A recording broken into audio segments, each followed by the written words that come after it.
Well, good morning, good people of the interwebs, and of course, happy Halloween. Today, aside from what I've done, we have here a news article submitted for your perusal, and this has been shared with me by Big Fatty Plus, and this comes from HuffPost because Derp knows no bounds like Huffington Post. So, let's just see what this is about. North Dakota woman may be giving fact letters instead of candy this Halloween.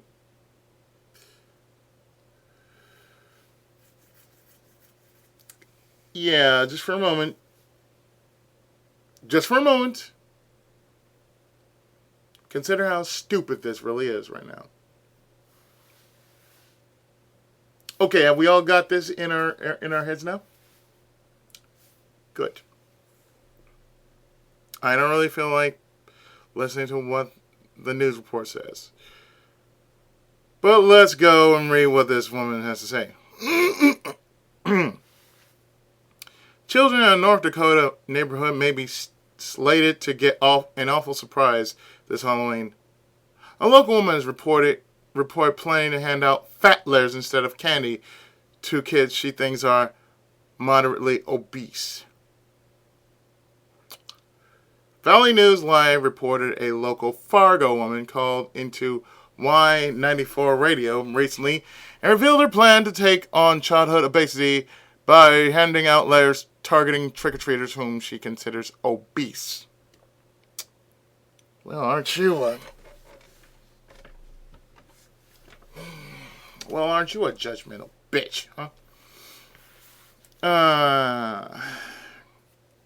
I just want to send a message to the parents of kids that are really overweight, she told the station.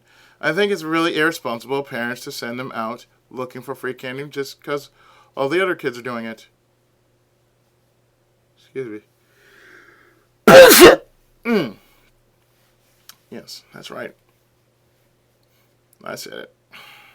I said it. I'm glad I said it.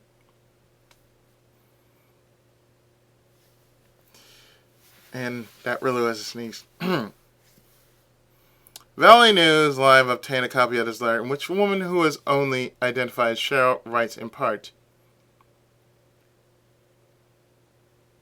"Your sick child is, in my opinion, moderately obese and should not be consuming sugar and treats to the extent of some children this Halloween season. My hope is that you will step up as a parent and ration candy this Halloween and not allow your child to continue these unhealthy eating habits." A screen grab of the copy of the fat letter. Story continues below. Obviously, some have taken issue with this. I can understand if that you're weird and concerned about kids' weight, maybe handing out boxes of raisins or bags of carrot sticks or something, wrote Eve Walter of Mommyish. I can see maybe hanging a sign on your door that reads, "I will not be handing out candy this year." But to fat shame little kids who come to your door trick-or-treating? That's a whole other level of evil. Way to make all the kids feel like garbage, lady.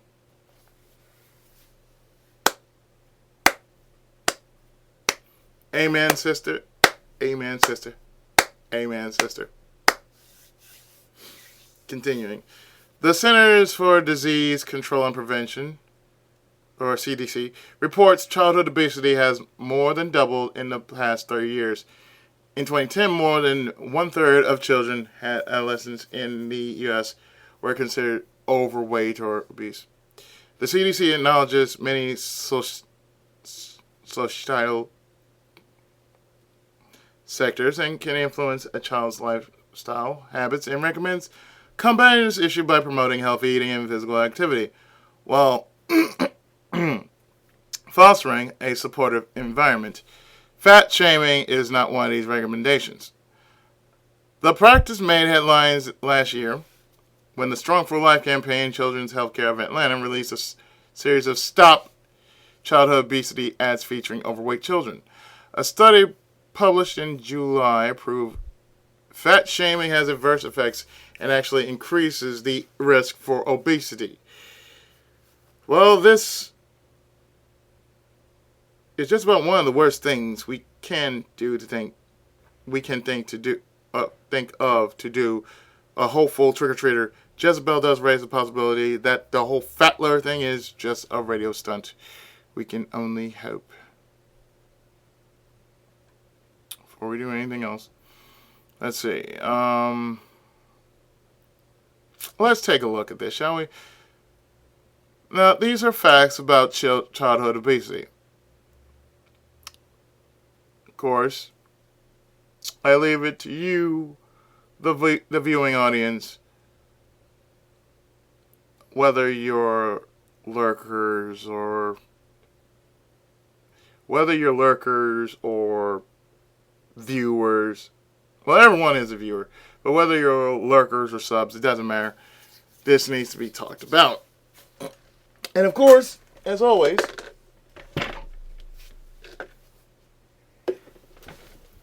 as with most of these articles that I'm often sent to read, you be the judge. So here we go. The facts about childhood obesity. 17% of children and adolescents are obese.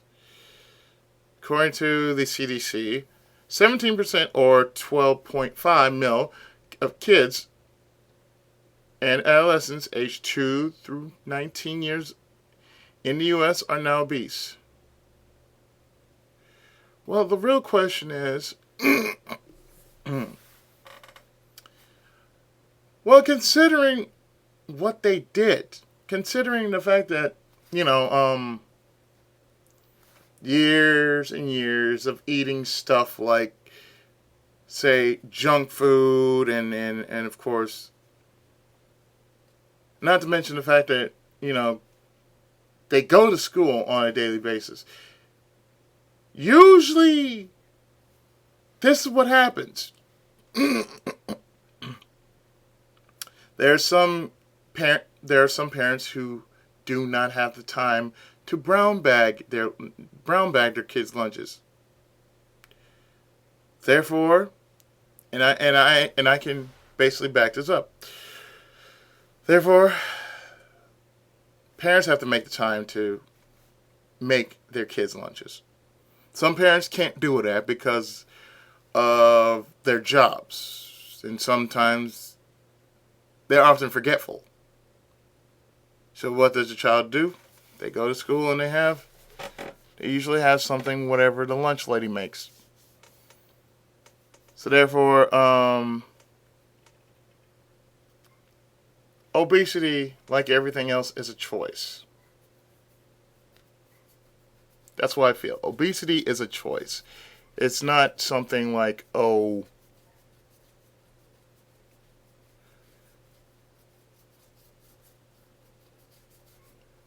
like, you're fat! I can tell you right now.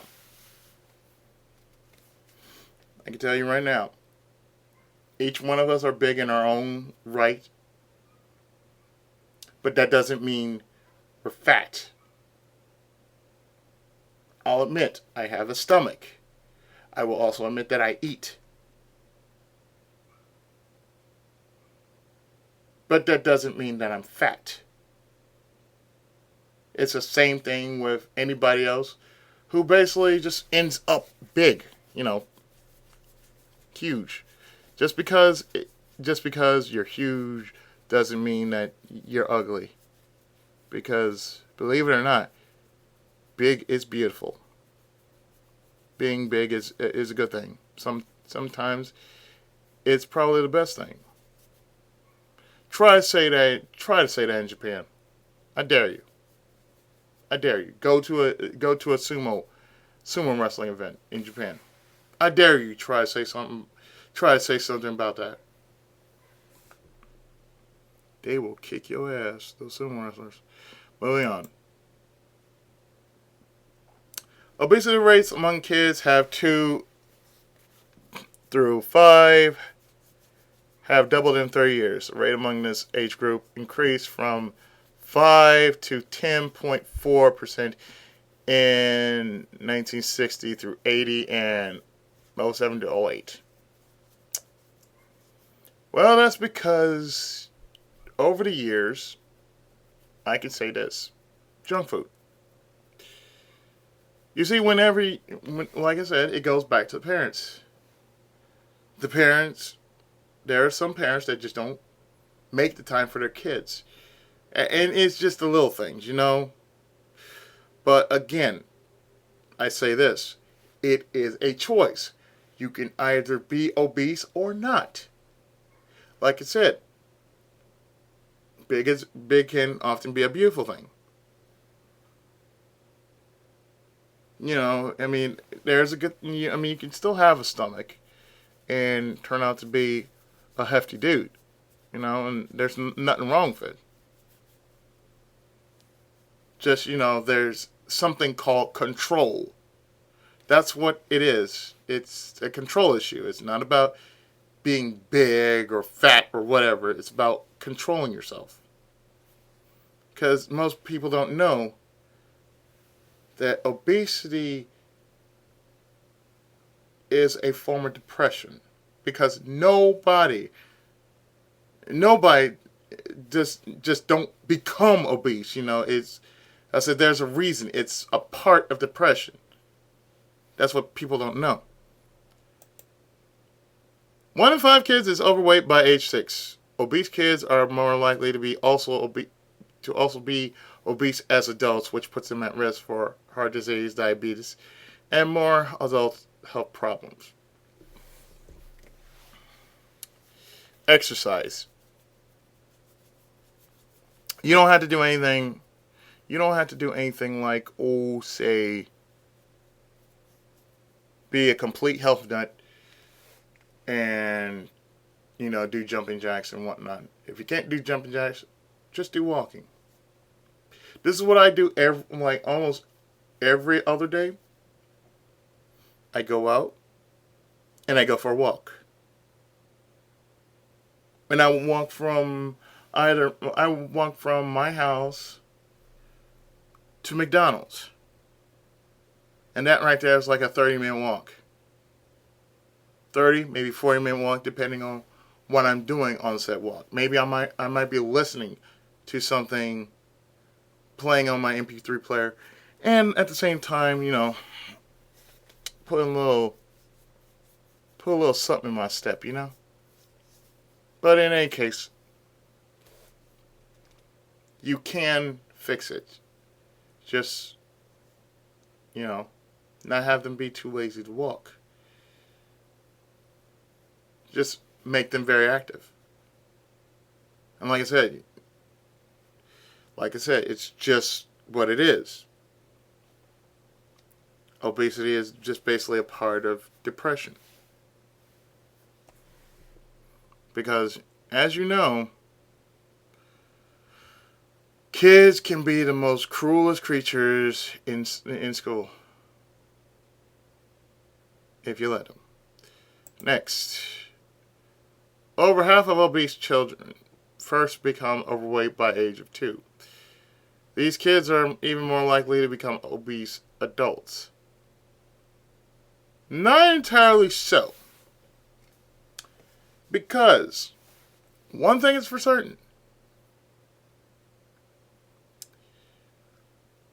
Unless you're being taught, unless you know how to eat right, you can stop from being obese. And you could just be a big dude or a big lady. You can be a big person, and more than likely you could be a healthy person. Because just because you're big doesn't mean that you're not healthy. You can be just as healthy as a hefty person than, you know, than being grotesquely huge. And that's for people who don't give a damn about themselves. Moving on. The childhood obesity rate has almost tripled since 1980.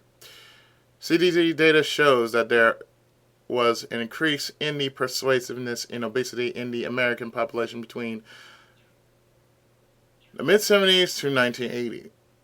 And then again, from 99 to 2000, the prevalence of obesity increased. Well, over the years, tastes change. There's always going to be sweets, and there's always going to be junk food and the like. But the only thing is that there's nothing wrong with it. But, again, you have to control it. That's the thing. You have to control it. Otherwise, it's not going to work. That's it. Reviews online. I'll be with him shortly. One moment. Shoot. Next, we have 1 in 7 low-income preschoolers is obese. Obesity is low-income 2 to 4 years old. It rose from 12.4 of the population in 1988 to 14.5 in 2003, but increased to 14.6 in 2008. 2003. I blame the parents. I'm not going to go into it. I blame the parents. That's why you should teach them while they're young, so they understand later. Make them understand, at least. Less than half of preschoolers consume 2 daily servings of fruit, and only 25% of kids in this age group get the recommended 3 daily servings of vegetables. One way to make sure your child gets the amount of fruit and vegetables that they need is to serve them at every meal. Yes, parents, be responsible for your children. Don't be lazy. Don't be lazy, please. For the love of God, don't be lazy. One third of high school students get the recommended amount of exercise. In 2011, only 29 high schoolers in a survey participated in 60 minutes of physical activity each day, which is the amount recommended by the CDC. It's best for kids to get 3 different types of exercise. That's what I just said. Aerobic activity like walking and running, muscle strengthening activities like push-ups or pull-ups, and bone strengthening activities like jumping rope. Stay healthy, stay active. Childhood obesity is linked to a wide range of health problems. High blood pressure, diabetes, and other cardiovascular issues have been previously tied to obesity. But a 2013 study found that obesity also puts kids at risk for other health issues such as ADHD, allergies, and ear infections. That's something new. The food industry spends over $1.6 billion to market to kids each year. This number was documented by the FTC in 2008. According to the APA, there are strong associations between the increasing junk food advertising to kids and the climbing rate of childhood obesity. Therefore, you know what to do. Help your child. That's what you need to do. You need to help your child, and I think that's it. Yeah. You really do need to help your child. Can't be lazy. So, my final thoughts about this issue is simply this. Don't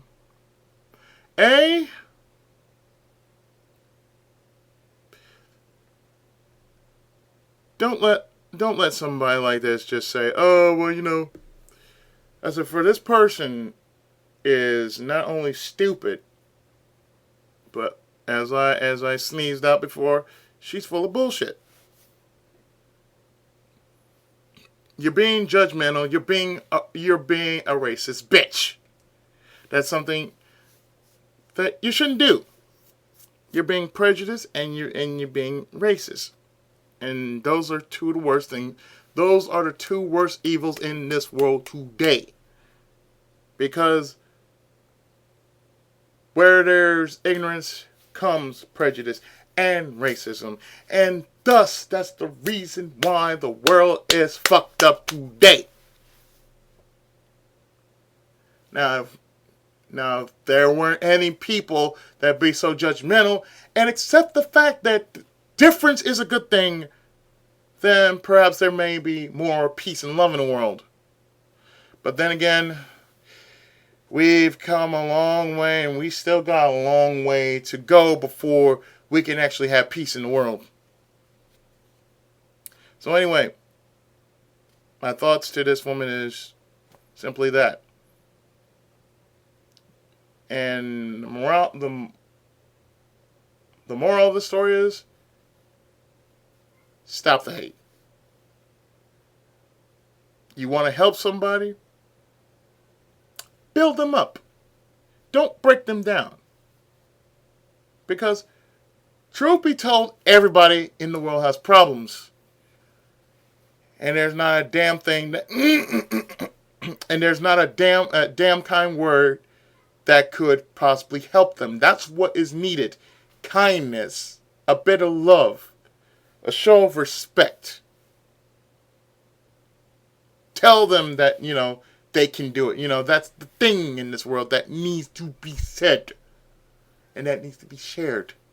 You don't need somebody like this bitch who just basically says, yeah, I'm calling her what she really is, a bitch. I could be nasty and say she's a freaking cunt. But she's a bitch.